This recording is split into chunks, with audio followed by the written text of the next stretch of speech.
Ang isa po sa mga nagpapabigat sa mga technician ay ang multiple issues sa mga nire-repair namin. Dumating si customer na basag ang LCD ng kanyang laptop.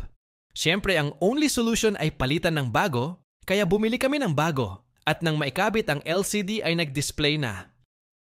Ngunit napag-alaman naman namin na may issue pa pala ang keyboard, kaya bumili na naman kami ng keyboard at nang maikabit na ang keyboard ay may issue na namang lumabas, corrupted din pala ang operating system ng unit.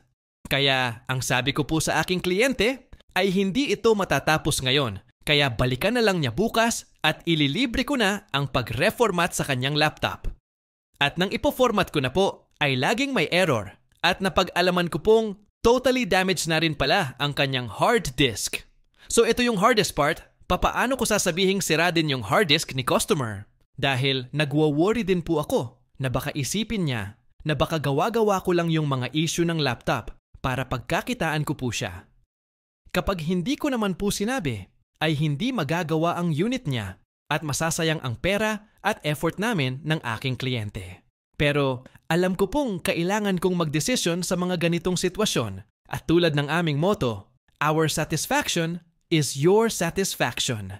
Kaya since nakumita naman ako at may hard disk naman ako dito, papalitan ko na lang at ire-reprogram para mapakinabangan ni customer ang kanyang laptop.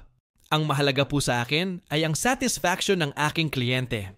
Dahil ang kita dumarating yan sa iba't ibang paraan, pero ang tiwala ng mga customers, dumadaan lang yan kung satisfied si customer sa serbisyo natin.